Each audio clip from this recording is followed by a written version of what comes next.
అందరికీ నమస్కారం అండి. జీత్ విజయాస్ ఛానల్కు స్వాగతం. నేను విజయ. మాఘపురాణం 8వ అధ్యాయం. యమలోక విశేషములు.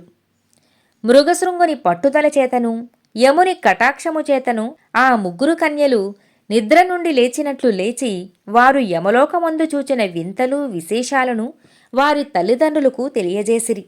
యమలోకమందలి జీవులు తమ పాపపుణ్యములను బట్టి శిక్షలను అనుభవించుచున్నారు. ఒక్కొక్క పాపి తాను చేసిన పాపకర్మలకెంతటి శిక్షలను అనుభవించుచుండిరో ఆ ముగ్గురు కన్యలు తమ తల్లిదండ్రులకు వివరించిరి. ప్రతి పాపిని ఎర్రగా కాల్చిన ఇనుప స్తంభానికి కౌగలింపచేయుచున్నారు. సలసల కాగిన నూనెలో పడవేయుదురు. విషకీటకములున్న నూతిలో త్రోసివేయుచున్నారు. తలక్రిందులుగా వ్రేలాడగట్టి క్రింద మంట పెట్టుచున్నారు. మరికొంతమంది పాపజీవులను సోలాలతో పొడిచి చిత్రహింస పెట్టుచున్నారు అని చెప్పగా వారి తల్లిదండ్రులు భయముతో వణికిపోయి ఉన్నారు. అప్పుడు ఆ కన్యలు వారిని ఓదార్చి, మీరు భయపడవలసిన అవసరం లేదు. ఆ నరక బాధ నుండి బయటపడు ఉపాయము ఒక్కటే ఉన్నది. ప్రతి మానవుడు ఇహమందు సుఖములను అనుభవించి పరమందు ముక్తిని పొందుటకు మాఘమాసమునందు నదీ స్నానమును చేసి తనకు తోచిన దానములు ధర్మములు జపములు తపములు మొదలైన పుణ్యకార్యములు చేయుట వలన అంతకుముందు చేసి ఉన్న పాపములన్నీయూ పటాపంచలై నశించుటయే కాక స్వర్గలోక ప్రాప్తిని కూడా పొందవచ్చును. కావున మాఘమాస స్నానఫలము అంత ప్రసిద్ధమైనది. మాఘమాసమునందు నదీ స్నానము చేసి నిష్కల్మష హృదయముతో ఆ శ్రీమన్నారాయణుని పూజించి శక్తి కొలది దానము చేసిన 1,000,000 క్రతువులు చేసినంత ఫలితము కలుగును. మాఘమాసమంతయు పురాణ పఠనం చేసినను లేక వినినను శ్రీహరి దయకు తప్పనిసరిగా పాత్రులగుదురు. కావున మీరు భయపడవలసిన అవసరము లేదు. నరక బాధల నుండి బయటపడుటకు అంతకంటే సులభమైన మార్గము మరి ఒకటి లేదు అని ఆ కన్యలు వారి తల్లిదండ్రులకు వివరంగా చెప్పి ఉన్నారు. మాఘపురాణం 8వ అధ్యాయం సమాప్తం. మాఘపురాణం 9వ అధ్యాయం. పుష్కరుని వృత్తాంతము. ఈ విధంగా ఆ ముగ్గురు కన్యలు పునర్జీవులైన వృత్తాంతమును దిలీపునకు వివరించగా దిలీపుడు శ్రద్ధగా వినిన తరువాత తనకు కలిగిన సంశయమును గురువర్యులగు వశిష్ఠుల వారితో ఇలా చెప్పుచున్నాడు. పూజ్యులైన ఓ మహర్షి, ఈ భూలోకమునకు యమలోకమునకు దూరము ఎంత? చనిపోయిన ఆ ముగ్గురు కన్యల ప్రాణములు ఎంతకాలములో తిరిగి వచ్చినవి అని ప్రశ్నించగా వశిష్ఠుల వారు దీర్ఘముగా ఆలోచించి ఇలా బదులు చెప్పారు. మహారాజా, అందరూ తెలుసుకోదగిన ప్రశ్ననే అడిగితివి. శ్రద్ధగా వినుము. భక్తి మార్గమునకు మించినది మరొకటి లేదు. చనిపోయిన ముగ్గురు కన్యలు పుణ్యవతులు. వారొకసారి మాఘమాసంలో మాఘస్నానమును చేసి ఉన్నందున వారికి కలిగిన పుణ్యఫలం వలననే వారు మరలా బ్రతుకగలిగినారు. దీనికొక ఉదాహరణ వివరించెదను. సావధానుడవై వినుము అన్నాడు. ఒకప్పుడు పుష్కరుడు అను విప్రుడు ఈ కన్యల వలననే యమకింకరులచే యమలోకానికి పోయి తిరిగి భూలోకమునకు వచ్చినాడు. ఆ వృత్తాంతమంతయు చాలా విచిత్రమైనదిగా ఉంటుంది. పుష్కరుడు అను ఒక బ్రాహ్మణుడు మంచి జ్ఞానవంతుడు. సకల జీవులయందు దయగలవాడు. పరోపకారము చేయుటయే తన ప్రధాన ధ్యేయం. అతడు ప్రతి మాఘమాసమునందును నిష్ఠతో స్నానజపములు మొదలగు పుణ్యకార్యములు విడువకుండా చేయు దీక్షావంతుడు. ఎల్లప్పుడూ భగవంతుని నామసంకీర్తనలు పాడుచూ భజించుచూ జీవితమును గడుపుచున్న పరమభక్తుడు. ఒకనాడు యముడు పుష్కరుని ప్రాణములు తీసుకుని రండని తన భటులను ఆజ్ఞాపించాడు. యమభటులు వెంటనే పోయి ఆ విప్రపుంగముని ప్రాణములు తీసి యముని వద్ద నిలబెట్టినారు. ఆ సమయంలో యముడు చిత్రగుప్తునితో దీర్ఘాలోచనలో ఉన్నాడు. భటులు తీసుకువచ్చిన పుష్కరుని వైపు చూడగా ఆ పుష్కరుడు బ్రహ్మతేజస్సుతో ప్రకాశించుచున్నాడు. యమధర్మరాజునకు ఏదో భయము ఆవరించినట్లయినది ఆ క్షణంలో. వెంటనే పుష్కరుణ్ణి తన ప్రక్కనున్న ఆసనముపై కూర్చుండమని కోరుకున్నాడు. యముడు భటుల వంక కోపంగా చూచి, ఓరీ భటులారా, పుష్కరుడను పేరుగలవాడు ఆ గ్రామములో మరొకడు ఉన్నాడు. వానిని తీసుకురాకుండా ఈ ఉత్తముణ్ణి ఎందుకు తీసుకువచ్చారు అని గర్జించగా యమభటులు గడగడా వనకసాగిరి. యమధర్మరాజు పుష్కరుని వైపు చూసి నమస్కరించి జరిగిన పొరపాటుకు క్షమించమని కోరుకుని భూలోకమునకు తిరిగి వెళ్ళమని చెప్పాడు. జరిగిన పొరపాటునకు పుష్కరుడు కూడా విచారించి, సరే, వచ్చినవాడును ఈ యమలోకమును కూడా చూచిపోవుదును అని అనగా, యమలోకమును చూచుటకు పుష్కరునుకు అనుమతి ఇచ్చాడు యముడు. పుష్కరుడు ఒక్కొక్క దిశకు పోయి నరులు అనుభవించుచున్న నరకబాధలను చూస్తూ, జీవులు వారు చేసుకున్న పనులను బట్టి అనేక విధముల శిక్షలను అనుభవించుచుండుట పుష్కరుడు కనులారా చూస్తూ ఉండగా అతనికి ఎంతో భయము కలిగినది. తన భయమును పోగొట్టుకొనుటకు శ్రీహరి నామమును పెద్దగా బిగ్గరగా చేయసాగాడు. వారి నామస్మరణ విన్న అక్కడ ఉన్న పాపజీవులకు తాము చేసిన పాపములు మటుమాయమైనవి. ఆ విధంగా వారి శిక్షలు నిలిపివేయబడినవి. యమలోకమంతయూ చూచిన తరువాత పుష్కరుడు తిరిగి భూలోకమునకు వచ్చి పాపులు అనుభవించిన నరకబాధలను చూసిన పుష్కరుడు మరింత భక్తితో దేవుని స్మరించుచుండెను. పూర్వము శ్రీరామచంద్రుడు పరిపాలించు సమయమున ఒక విప్రకుమారుడు చనిపోయినాడు. ఆ వార్త విని శ్రీరామచంద్రుడు యముణ్ణి ప్రార్థించగా యముడు ఆ బ్రాహ్మణ బాలుని తిరిగి బ్రతికించినాడు.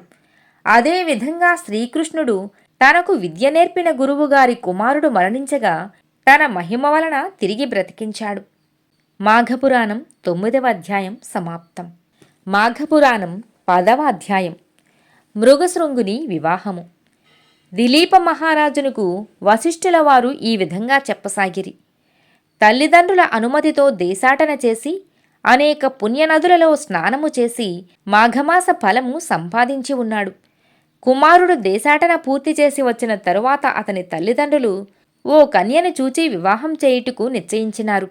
మృగశృంగుడు మాత్రం తాను వరించిన సుశీలను మాత్రమే వివాహము చేసుకొంటాను అని తన మనోనిశ్చయమును తల్లిదండ్రులకు తెలుపగా, కుమారుని ఇష్టప్రకారమే ఒక మంచి ముహూర్తమున మృగశృంగునకు సుశీలకు అతి వైభవంగా వివాహం చేసిరి.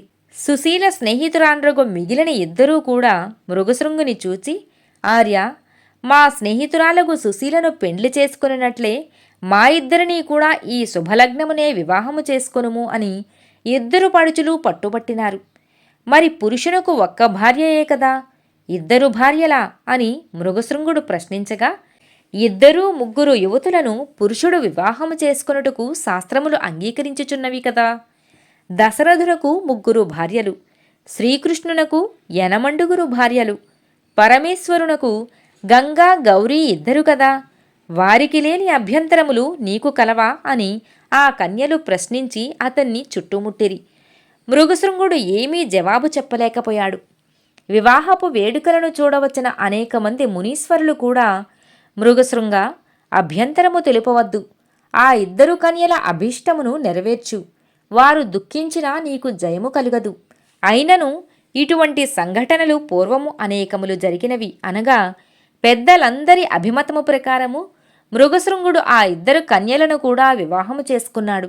ఈ విధంగా మృగశృంగుని వృత్తాంతము దిలీపునకు వివరింపగా, మహర్షి, వివాహములు ఎన్ని విధములు, వాటి వివరములు తెలిపి నన్ను సంతృప్తుని చేయము అని ప్రార్థించగా, వశిష్ఠుల వారు మరలా ఇట్లా చెప్పసాగినారు.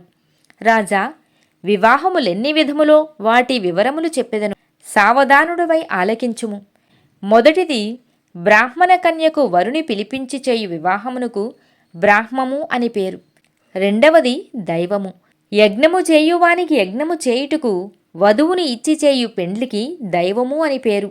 మూడవది ఆర్షము. పెండ్లి కుమారుని నుండి 2 గోవులను పుచ్చుకొని అతనికి పెండ్లి కూతురునిచ్చి పెండ్లి చేయుదానిని ఆర్షము అని అందురు. నాలుగవది ప్రాజాపత్యము. ధర్మము కోసము దంపతులు కట్టుబడి ఉండండని దీవించి చేయు వివాహమునకు ప్రాజాపత్యము అని పేరు. 5 అసురము. డబ్బును పుచ్చుకొని కన్యను ఇచ్చి వివాహం చేయు పద్ధతిని అసుర అని పేరు. 6వది గాంధర్వము. ఒకరినొకరు ప్రేమించుకొని వారంతట వారు చేసుకొని వివాహమును గాంధర్వ వివాహము అని పేరు. 7వది రాక్షస వివాహం. వరుడు కన్యను బలాత్కారం చేసి వివాహమాడుదానిని రాక్షస వివాహము అని చెప్పెదరు. 8వది పైశాచిక వివాహం. మోసగించి అనగా మాయమాటలచే నమ్మించి పెండ్లి చేసుకొని దానిని పైశాచికము అని పేరు. ఈ 8 రకములు వివాహ సంబంధమైన పేర్లు కావున వాటి ధర్మములు తెలియజేస్తాను విను అన్నాడు. గృహస్థాశ్రమ లక్షణములు. మంచి నడవడికతో ఇహము పరము సాధించవలయునన్న ఈ గృహస్థాశ్రమము ఒక్కటే సరియైన మార్గము. భార్యయు భర్తయు అనుకూలంగా నడుచుకొనుట, ఉన్నంతలోనే తృప్తి చెందుట, దైవభక్తితో నడుచుకొనుట, అతిథి సత్కారములు చేయుట మొదలగు సద్గుణములతో నడుచుకునేడివాడే సరి అయిన గృహస్థుడు అనబడును.